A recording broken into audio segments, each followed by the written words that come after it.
last drawers beneath the St. Flambe Rouge Spookshow.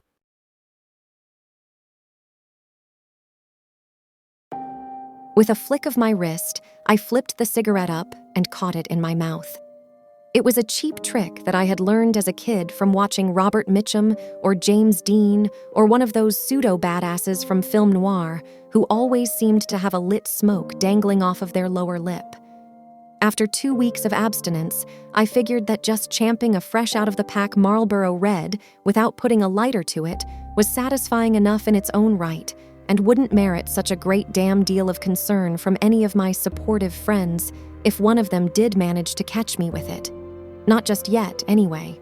In fact, at that particular moment of the evening, the barrel of the .38 caliber that was digging its way into the back of my neck and the excited, pervert-sounding breath of the guy who was holding it, there was starting to seem like a much bigger threat in the grand scheme of my personal priorities. Someone obviously wanted my attention, that was clear enough. But judging from the fact that my brains hadn't already taken a permanent sabbatical from my skull, there was always the chance that whatever was about to go down might not be the end of the world. Not just yet, anyway. "Tusk, tusk, tusk," the calm voice behind me said. "2 damn weeks, Smokey. It's been 2 weeks since you smelled like the ashtray in a St. James cat house, and now you can't even make it through one Halloween night without sucking off one of those nasty little tumor sticks in the stairwell of the Rouge. I'll tell you a secret you might not want to hear, Johnny boy.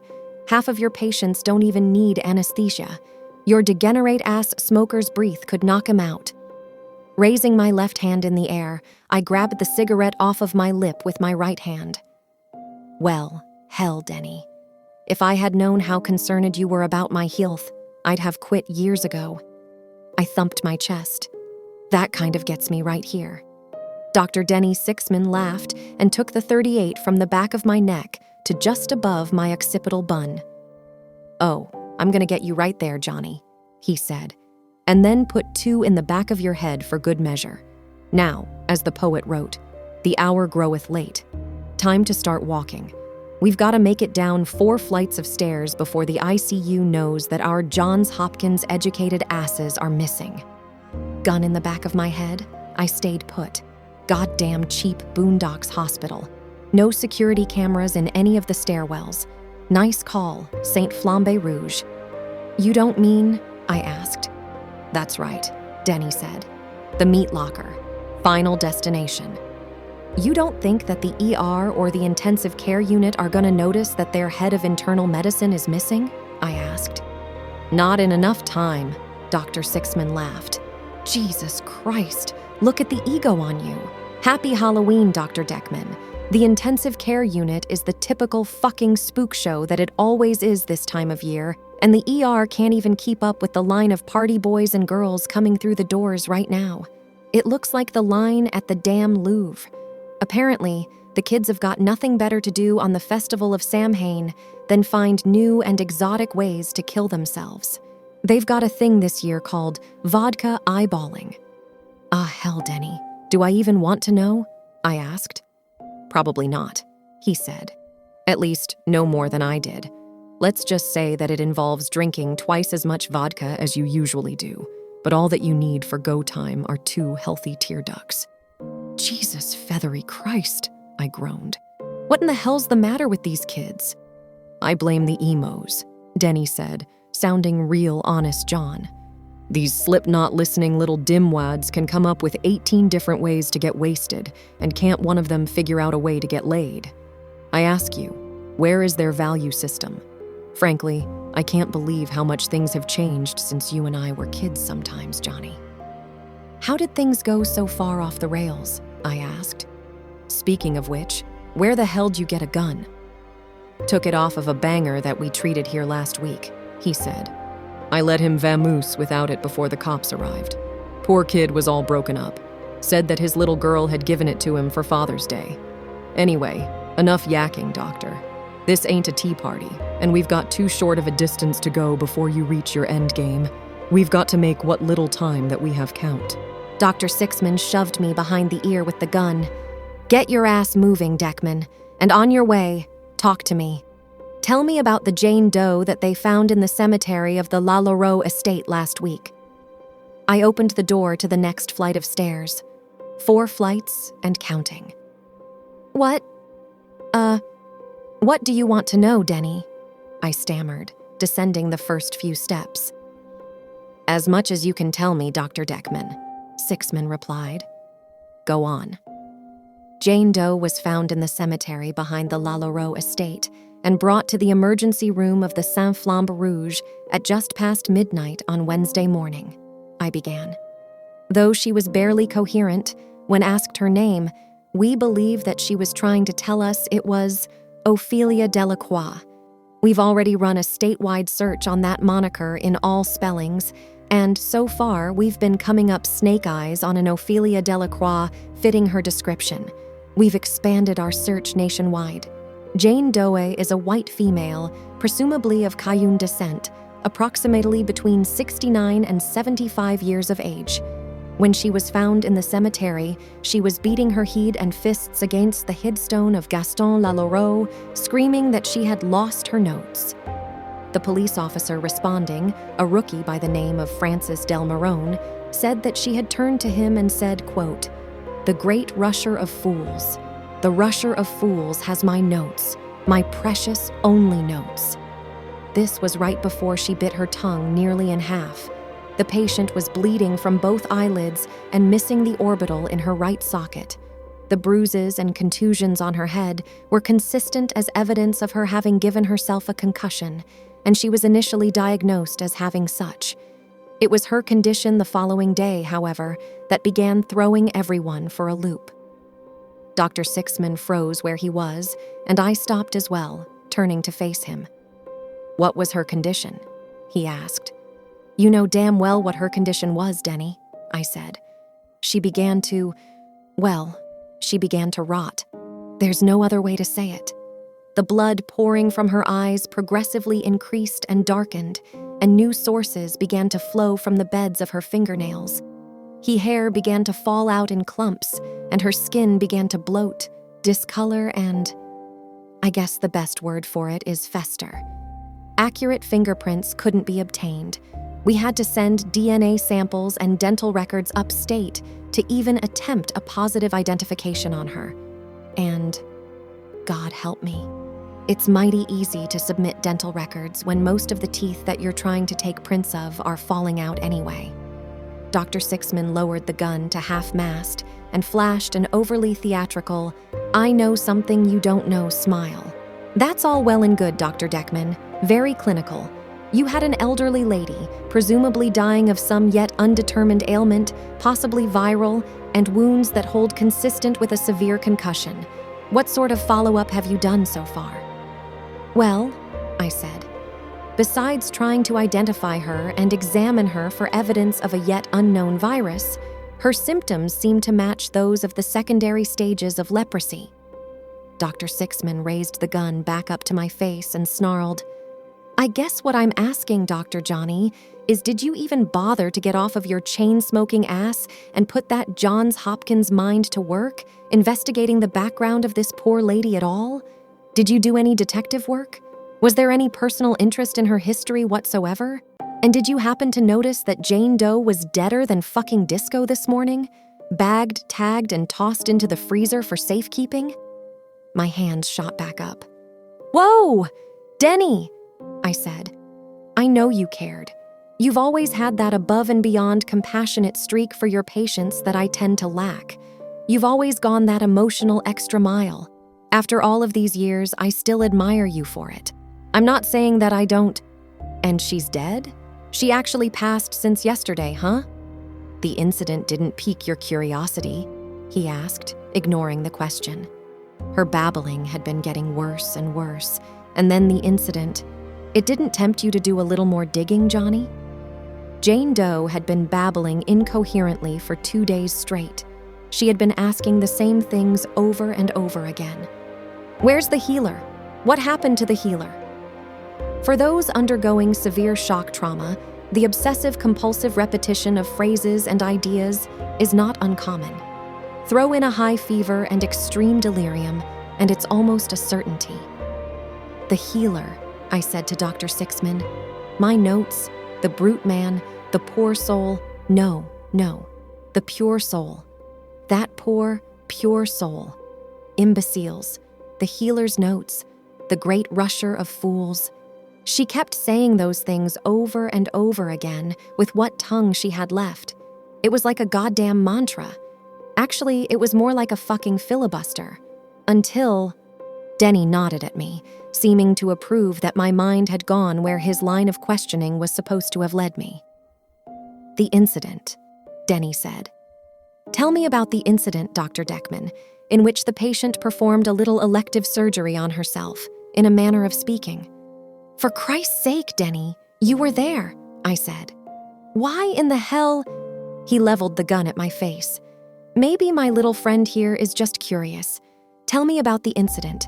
Omit nothing, as if your life depended on it. We were all in the room, I began. I swallowed hard. You were there.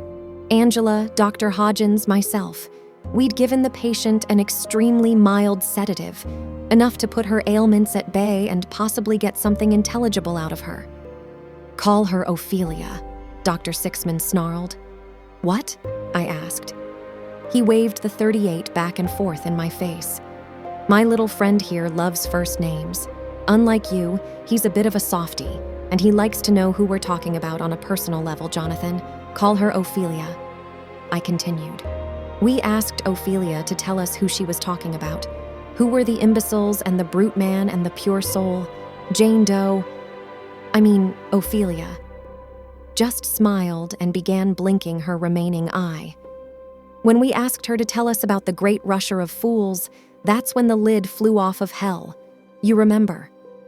For no apparent reason, she grabbed your left forearm and a handful of your jacket and began to shake you, screaming, "Put it back! Put it back, goddamn you! Put it back!"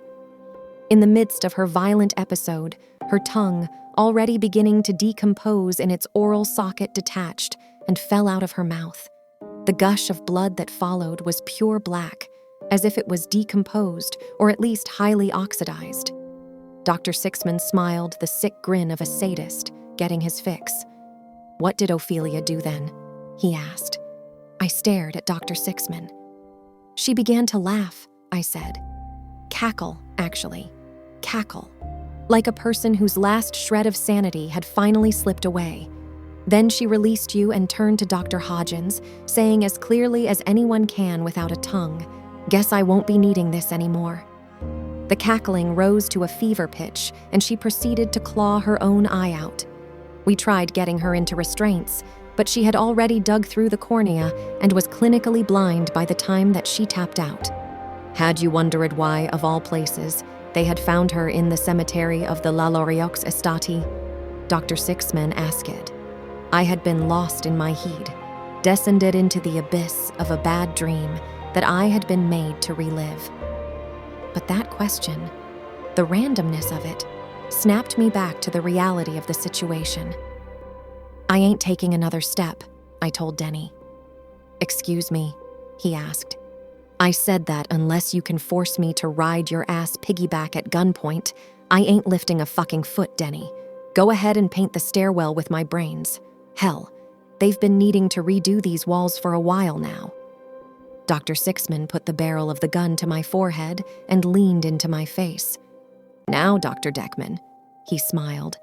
Why do I get the sneaking suspicion that you think that you're calling me on a bluff right now? That you think I might be pulling one of my usual All Hallows Eve pranks, and that I'm gonna break character any second and start laughing and we're gonna be puffing that fucking cancer rod in your pocket in the pavilion in a few minutes? The fact is that I've been pretty patient with your smug, arrogant attitude up until now, but my little buddy here, he tipped the gun at me. Well, he's starting to lose his cool with your lack of respect. He really wants to give you a piece of his mind, Johnny, but the problem is that once you get him talking, he tends to start shooting his mouth off. Know what I'm saying?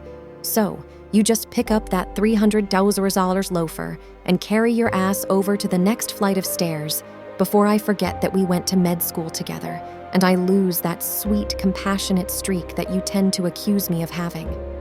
I turned and opened the door to the next stairwell. 3 flights and counting. "I'll tell you what," Denny said with a laugh. "How about I do a little bit of the talking for a while? We can pause when we get to the next landing." We made our way to the bottom of the 3rd floor stairwell and stopped in front of the door. I started wondering why Ophelia Delacroix would wander into the cemetery of the old, locked Lalaurie estate of all places. How would she even gain access? Dr. Tiberna Lalaurie had locked that place up tighter than a librarian's cervix when she left to do her latest research project. So why, out of all the godforsaken, fly-blown swamps in Louisiana, did Ophelia Delacroix want into that particular cemetery so badly? Wetland, I bemused. "What?" Dr. Sixman asked, clearly annoyed. "We don't call them swamps anymore, Denny," I said. "Louisiana has wetlands now."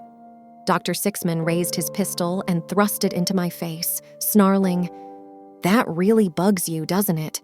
Your privileged, entitled ass can't just be the head of internal medicine at some hodunk-podunk, catfish-loving, fortune-telling, Saint Swamp Rat Boonies General, can you? No. You have to be the chief thoracic surgeon at the teaching hospital of Wetland U in the distinguished backwoods acres owned by philanthropist, Nobel laureate, Sir Muskrat Tonguefucker III. Well, guess what, Chief? Your highbrow ass is the head of a makeshift IM department at Dragonfly Balls Central Care in the armpit of the dirty ex-Confederate South, so fucking there. Now, as I was saying, there is a history behind the Manor Lalaurie that most of the locals are aware of. I've only heard bits and pieces, but it was enough to seduce me into doing some research. In the dark and, shall we say, colorful legacy of the Lalaurie estate, the term estate is an undeservedly sweet euphemism for plantation. It was built on the flayed, scarred backs of the African slaves who built and carried it, as far back as the original Gaston Lalaurie, who came to America with what was already a tidy sum from the relations that had swindled and cheated a fortune in their own right from their fellow slave traders in Normandy and Burkina Faso. The Lalaurie legacy was built on a foundation of human misery and oiled with the blood of the unfortunate souls who crossed in its path. 18 generations of Lalaurie called that plantation their home, and almost 10 generations of slaves gave way to 4 generations of indentured servants that gave way to the freed generation of African now-Americans who survived segregation only to never know a home away from the manor or where to find a pot to piss in if they had. From 1620 to 2020, the Lalaurie clan spread their hereditary shit stain across this fair state of ours, and Gaston Lalaurie XVII lived up to every second of its reputation with the cruel, ignorant life that he was all too fucking happy to lead. He had taken the hand of one of the locals in marriage, and according to the rumor mill at the time, this lady had one foot in the loony bin and the other on some mighty slippery ground. If she hadn't been crazy before she met him, she was damn near certifiable by the time that she gave birth to their firstborn daughter, Tiberna. I'm the first to admit that most rumors are just junk food for the local town drama queens who have never learned the difference between grounded fact and tabloid pornography until a guest on the Jerry Springer show flubes his lines and blows the whole charity for everyone. But in this case, Johnny boy, I honestly believe that the rumor mill might have had something. "What rumor are we talking about?" I asked. He flashed a bravado smile at me. That Gaston Lalaurie's wife was a hand to Jesus, bona fide black magic witch, a Bokor, as they're known in the swamps. Oh, excuse me, the wetlands. Lalaurie had taken her out of the back of her mama's hoodoo shop, where she had sold spells and juju and gree-gree bags to the local believers. Except that Mrs. Lalaurie didn't practice just any old run-of-the-mill juju. She was a herald of the black arts, a tortured soul, born into the practice of the dark crafts and used to manipulate one's mojo for the worldly sins of the flesh. By the time that Mrs. Lalaurie had left Tiberna to be raised by her questionable betrothed, they had discovered an absolute chamber of horrors in the storeroom beneath her quarters. Volumes and volumes of books outlining the dark faith, bound manuals notating spells and summoning incantations. Some said to be bound in human flesh. There were pentagrams and pagan symbols scratched into the floors and walls, the fingers and teeth of slaves being kept in crude cuneiform jars. One jar, God help me, even contained part of a woman's afterbirth. Worse than that were the cages of animals that had been left to starve to death in the dark. Raccoons and possums, snakes and rodents, and nearly airtight chests that had contained piles of maggots and bones that had been stripped clean. They say that there were skeletons of kittens and stray dogs whose flesh had been devoured away completely by the maggots as if she had locked kittens and stray dogs inside of nearly airtight chests to die, and the maggots had still managed to find their happy way in. I interrupted. No, Dr. Sixman said, with a look of nauseated horror, as if she had been locking kittens and stray dogs inside of nearly airtight chests that had already been filled with waiting piles of hungry maggots. Not wanting to pause to even consider that possibility, I interrupted again. What do you mean Mrs. LaLaureau left Taberna with her husband? You mean she abandoned them? Not entirely sad, but true, Johnny boy, Dr. Sixman responded. Mrs. LaLaureau was already stark raving mad by the time that she had given birth to Taberna. At some point, all the money that Gaston could throw at her wasn't enough to make her keep her position as the matriarch in that fascinating clan that they had created. Gaston himself was a dumb-as-dog shit, booze-swilling yokel and a hothead to boot who couldn't give less of a rip about his swamp witch wife or innocent baby girl. So, as far as Taberna was concerned, Gaston viewed her as just another unfortunate mess for the maids to clean up. Like a lot of kids born into wealth, she found her nannies and butlers to be more of mom and dad material than her own parents. Gaston took a second wife, never even bothering to annul his marriage to the first one. This Mrs. LaLaureau was an even bigger booze hound than her husband had been. They had a son, Maurice, who was born with every single impairment that you can imagine could come from fetal alcohol syndrome. Mysteriously, he was found drowned in a bathtub on the same night that the second Mrs. LaLaureau had hung herself from a ceiling beam in her bedroom. No one was implemented in his death, and the word murder was never even dared to be uttered. Gaston and his good pal, Sheriff Granfody Jr. of the Metarade County Parish, saw to it that the boy's death was ruled an accidental death due to the neglect of an unbalanced and suicidal woman. Everything was wrapped up in a neat little package. Later that year, however, the package that would follow was not so neat. Gaston had made a few embarrassing investments that hadn't turned out well at all, and he wound up wrapping his GTO around a 100-year-old oak tree by the coast highway. In the battle between Oak Tree versus Otto that day, let's just say that Oak Tree was never in any danger of losing its title. Gaston's remains were interred in the manor's boneyard next to the bodies of his second wife and infant son. His headstone was the very same that Ophelia Delacroix had been found raving and beating herself against on the night that they brought her in to the Flambe Rouge. What a feel-good family story, I said. Dr. Sixman laughed. Those are just the bodies that we know about. Obviously, a number of slaves must have perished during the harsh plantation days. You think that they were given large, distinguished headstones and rendered heartstring-tugging eulogies? Good fucking luck, buddy. The only people getting grave markers on that land were the many generations of La Laureaux and the few outside souls that they had taken pity on. One of Taberna's playmates died during the 80s of pancreatic cancer.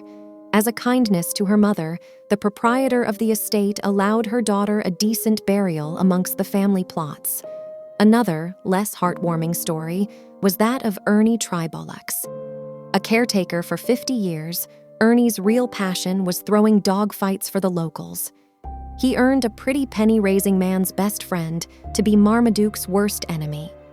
He used to get good and loaded on Friday nights and go charging into the kennels with a quart of wild turkey and an electric cattle prod.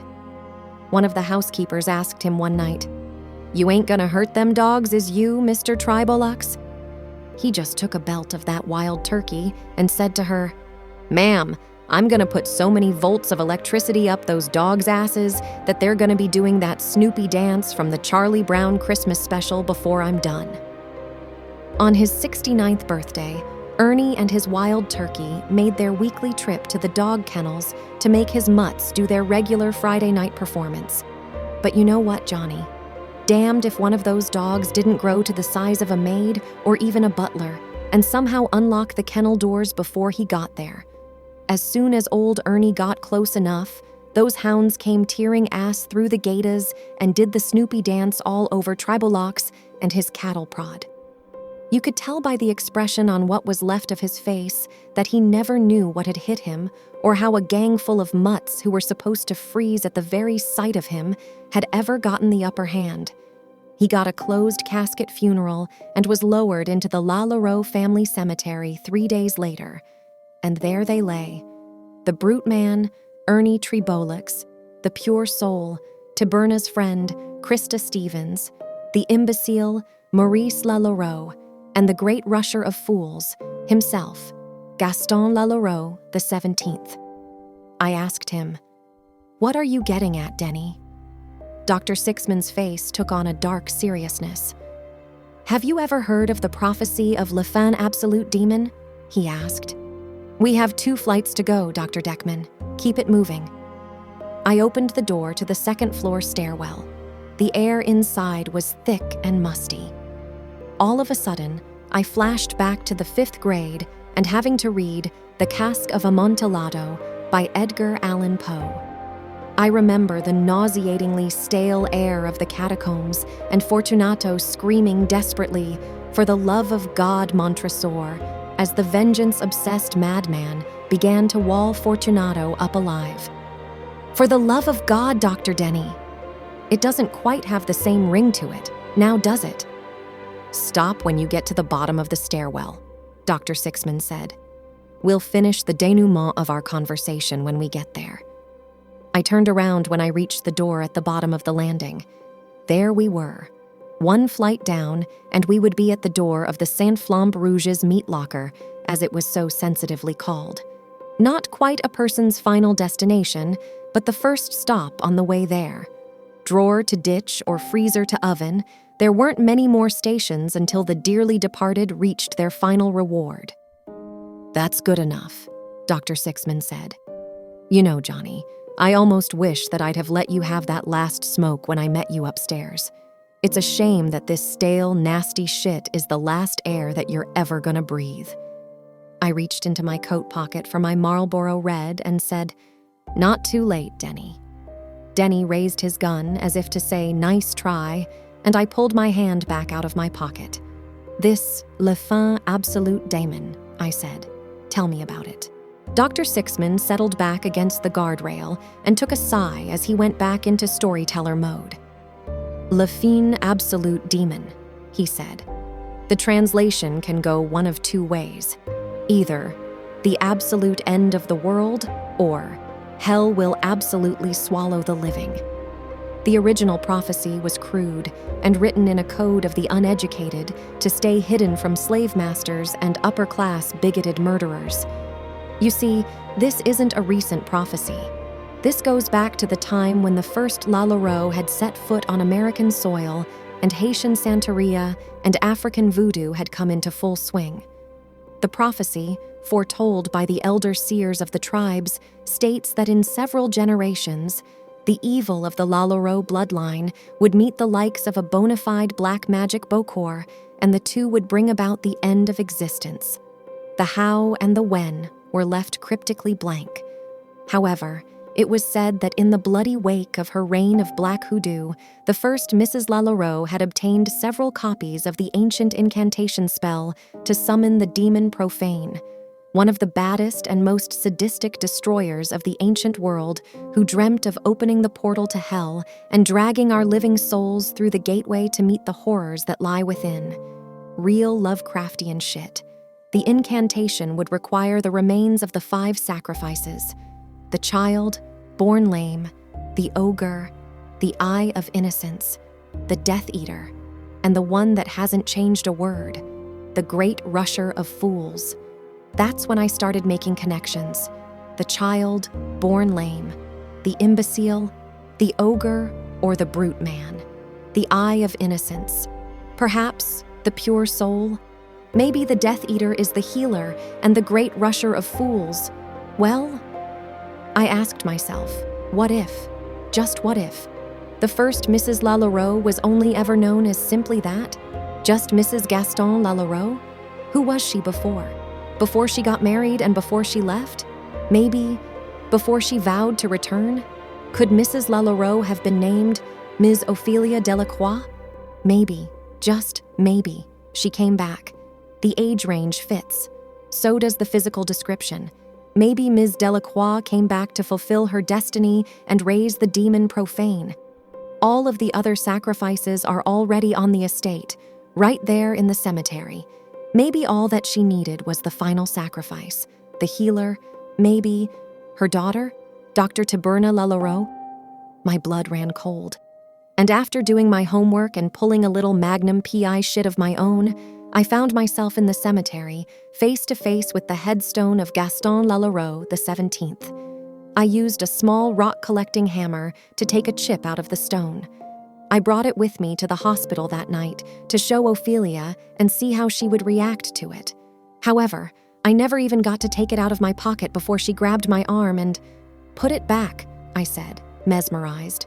"Put it back, goddamn you." But how could she have known? She couldn't have, Denny asserted. There was no way for it.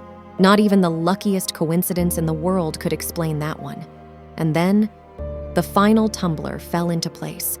Saturday morning, at 3:03 a.m., I had a dream. I was standing outside of the meat locker when the naked silhouette of Ophelia Delacroix appeared as a shadow on the wall in front of me and began to whisper, "My healer," she said. "I've finally found my healer." And all at once, I knew who she was talking about. Dr. Sixman smirked, raised the gun at me, eye level, and cocked the hammer. "Whoa! Whoa!" I yelled. Now I could only imagine what sick, bizarre fucking reason that old bag might have for wanting to bring about the apocalypse. But you're a physician, for Christ's leaping fucking sake, Denny. What the hell possible rationale could you have for wanting to help her? "I have my reasons," Denny said. "Call it faith. Call it karmic destiny. Call it maybe just time to throw in the towel. Or maybe you can ask the little girl who just died of AIDS because an unknown assailant with HIV kidnapped her from her front porch and raped her repeatedly before tossing her behind a dumpster when he was done. Maybe you could ask the wives in the Middle East whose noses were carved off by Jilus, abusive husbands who suspected them groundlessly of infidelity. Maybe you could ask the priest who was forced to amputate his own eyes at gunpoint when Satan worshippers high on angel dust broke into the church over on Elmwood. Call it what you want.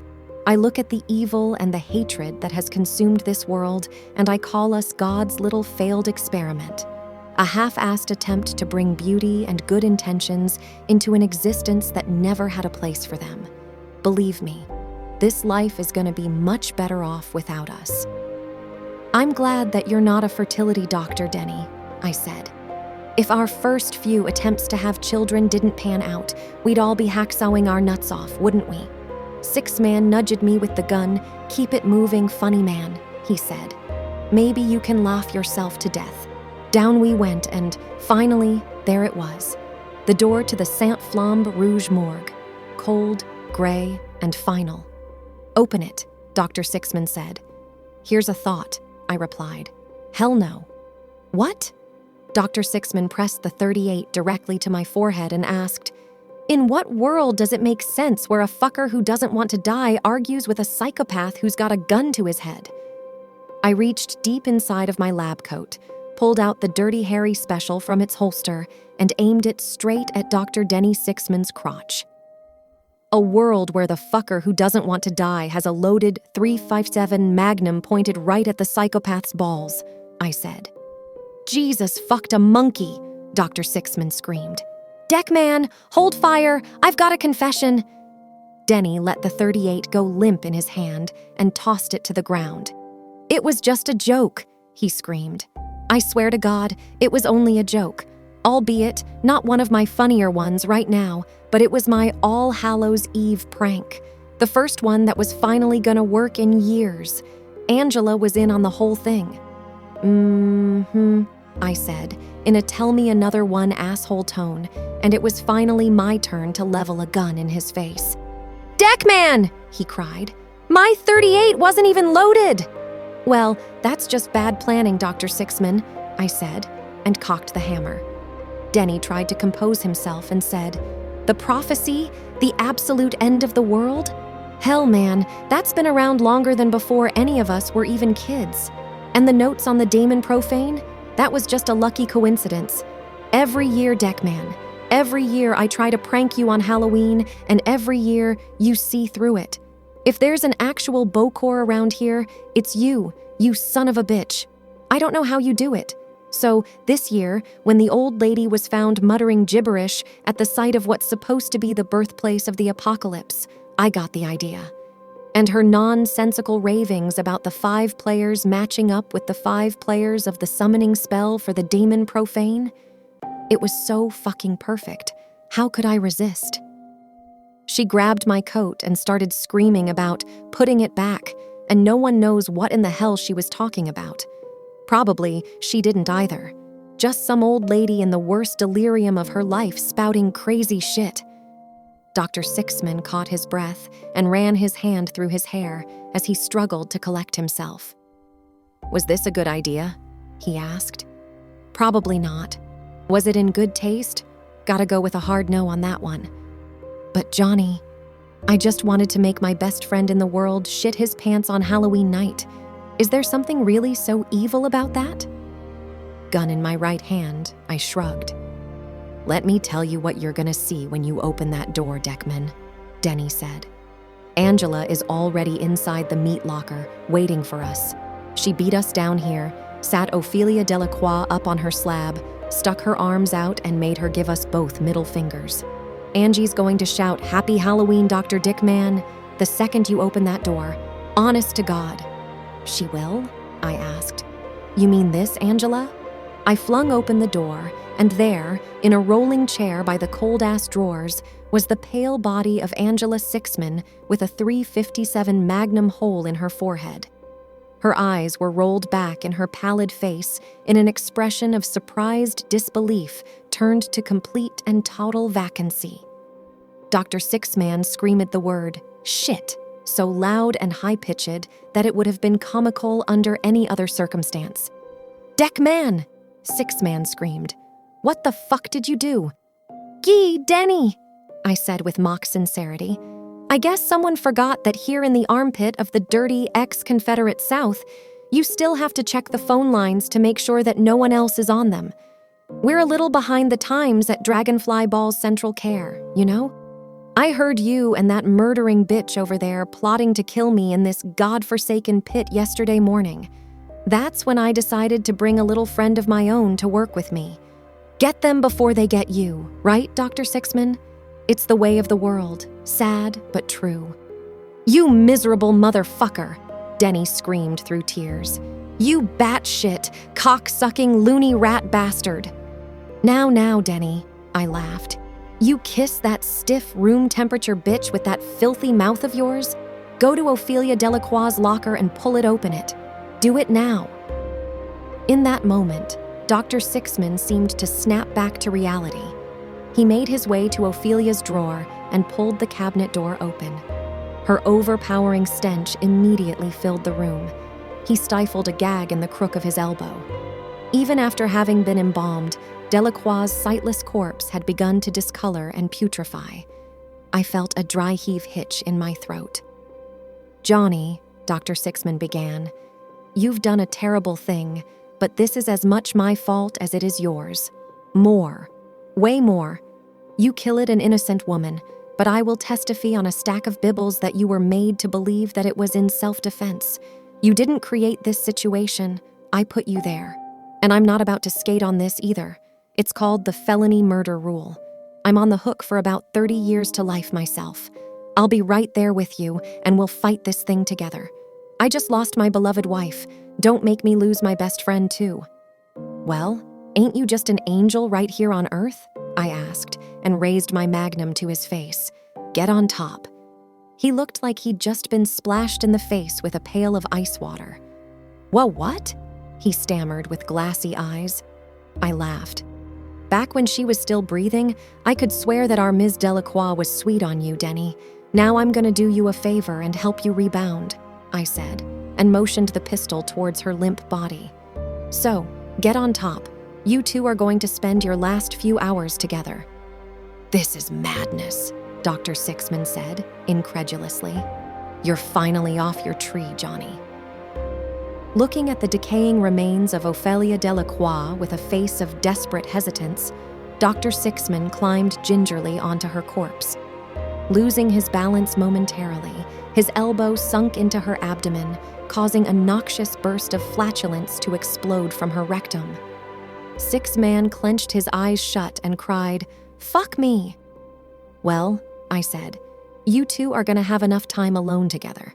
That may be a very real possibility." Dr. Sixman looked up at me from his missionary position on top of Ophelia's bloated corpse. "Johnny," he said, "listen to me. At some point, you're going to realize what a horrible mistake you've made. When that happens, you need to know that I understand and I forgive you. You're my best friend, Johnny. You're gonna realize what you did, and it won't be too late. Come back here and get me, Johnny. We'll get through this together. I made a horrible miscalculation, but it doesn't have to be the end of everything. We can get through this." The smile left my face. "For the love of God, Montresor," I said. Denny looked at me frantically as I slid the drawer holding him and Ophelia into the wall. "Come back and get me, Johnny," he cried. "Don't you leave me in here." I slammed the cabinet door shut on him. Angela's blank eyes stared up at me from where she lay, slouched in her chair. I walked over to her and, using my thumb, I began to scrape the fake bullet wound off of her forehead. Instead of coming off entirely, it began to break off in clumps and smear the pale makeup beneath it. Hand to God, I don't know how these Hollywood makeup artists do it. It had taken Angela and me over an hour to put even a halfway decent-looking wound on, and, if Denny had looked too closely, the jig would have been up. Angela's corpse-looking face broke into a smile, and I burst into a chuckle, despite myself. Doing my best Danny Glover impression, I told her, "I'm getting too old for this shit, Riggs." Doing her best Mel Gibson, Angela replied, "Like hell you are, sugar tits." "So, here's the question of the hour," I began. "How long do we leave Happy Boy in there before letting him know that the jokey was on him?" "That's not the question of the hour," she said. "The question of the whore is, once he finds out, is he gonna kiss you right on the mouth or bust you straight in the balls?" I laughed. "Maybe he'll surprise us both and kiss me straight on the balls. Here's another question. Is he gonna have a sense of humor about you turning traitor and switching sides? Or are you going to be spending the better part of November at the Four Seasons after this?" "I may end up earning a few extra BNB points on my account next month," Angela said thoughtfully. "But maybe he can spend some of that alone time remembering how funny the live sewer rat in my toilet was, and then ask himself why I would ever switch sides in the first place. You want to play? Then welcome to the fucking game. Besides, the man had to learn that you don't fuck." "With the king of Halloween," we both said together and laughed. "Tell you what," I said, popping the Marlboro Red back in my mouth. "How about we have a smoke together and then let the poor horse's ass out? It was smelling none too pleasant in there when the drawer was open. I mean, a joke's a joke and all, but then there's just plain cruelty." Angela took the cigarette out of my mouth. 2 weeks, Johnny. Seriously? 2 whole weeks. You really want to F that up?" Out of nowhere, my cell phone rang in my pocket. "Unbelievable," I said. "I can't get a signal on the roof to save my life, but someone can reach me 3 stories below street level. Hold that thought." I answered my phone. "This is Dr. Deckman." "Johnny, it's Ted. His voice sounded a little distant, but otherwise clear as a bell on my cell phone in the sub-basement. Oh man, have we stumbled upon the granddaddy of all clusterfucks? I mean, this is bad, Johnny. So bad. What I'm about to tell you is beyond anything that we've ever encountered before. Don't interrupt. Don't ask me how I came about my information. Just know that I did come about it, and I wish to hell that I hadn't. Homeland Security and the CDC are officially calling this need-to-know information. And right now, you've never needed to know anything more in your life. You are going to need to shut down the entire hospital on a quarantine status. No one enters and no one leaves. The only exception is going to be any ambulance drivers who have made drop-offs since Wednesday or afterwards. They have to be recalled and brought back to the hospital for containment immediately. Ted, what in the hell are you talking about? I asked. It's your patient, he said. The Jane Doe that you sent the DNA sample and the dental records for. You asked me to get a positive identification on her. We already know who she is, Ted, I told him. Her name was Ophelia Delacroix. She was 69 to 75 years old, and she died of a disease not yet determined. Wrong, Ted hollered. Wrong. Couldn't be wronger. Her name was not Ophelia Delacroix, and the disease has been very much determined. Johnny, this is going to sound like some Twilight Zone shit, but you're going to have to believe me, and then you're going to have to get on the stick and shut down that hospital post-haste. You have to. Promise me. Swear it. I promise you, Ted, I said. Okay, he said, and I could hear him steeling himself to continue. This is straight from the feds and their field liaisons at the CDC. They are still gathering intel, but what they've come up with is this. The patient's name, patient zero, if you will, is Dr. Tiberna Lalaurie. She is 37 years old. She and a team of doctors, microbiologists, and scientists were working on a highly classified project in the Ophelia Dumont Wetland Laboratories called the Delacroix Initiative. Using bacterial life from the wetlands, they were trying to create a catch-all vaccine for just about every virus, infection, or carcinogen known to man. Wishful thinking? They didn't think so. However, the best-laid plans of mice and men. Something went horribly wrong. What seemed like the miracle vaccine, the serum, it took on a life of its own. Somehow, it mutated into a type of safe haven for viral entities to adapt and strengthen themselves. The antivirus became an uber disease that evolves and progresses faster than the human body can fight it off. Tiberna saw the warning signs of this and begged her crew to stop working immediately. She pleaded with them to neutralize the serum and abandon the experiment before they could no longer contain what they had created. The director, Dr. Harvey Profane, however, would go behind his own mother's back if he thought that it would win him the Nobel Prize for medicine. He sent samples of their initial concoction everywhere and to every agency that would fund its patenting. Tiberna begged him to put it back, to recall the samples and bring them back to containment for immediate emulation before it was too late. Nevertheless, Profane has never been a man to be swayed when he thinks that he has found something of great value to put his name on. 3 members of Dr. Lalaurie's crew died rapidly of extreme blood loss, anemia, cellular degeneration, and compromised immune systems. In her own words, her colleagues began rotting away right in front of her. Dr. Lawrence Brutman, Dr. Ian Basile, and Dr. Brutman's daughter, Janie. Tiberna was quite fond of Janie and mourned her loss as one of the purest souls that she had ever known.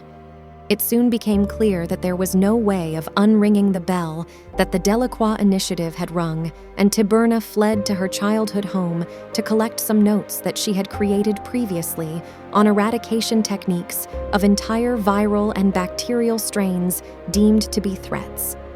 Unfortunately for her. Unfortunately for all of us. Dr. Lalaurie was unaware that she had already contracted Profane's Uber disease and had now become a carrier of it. Define irony. Dr. Profane had always wanted to be known for making his mark on the world of medicine. I guess in the end, he got his wish. I stuttered into the phone. How bad is it?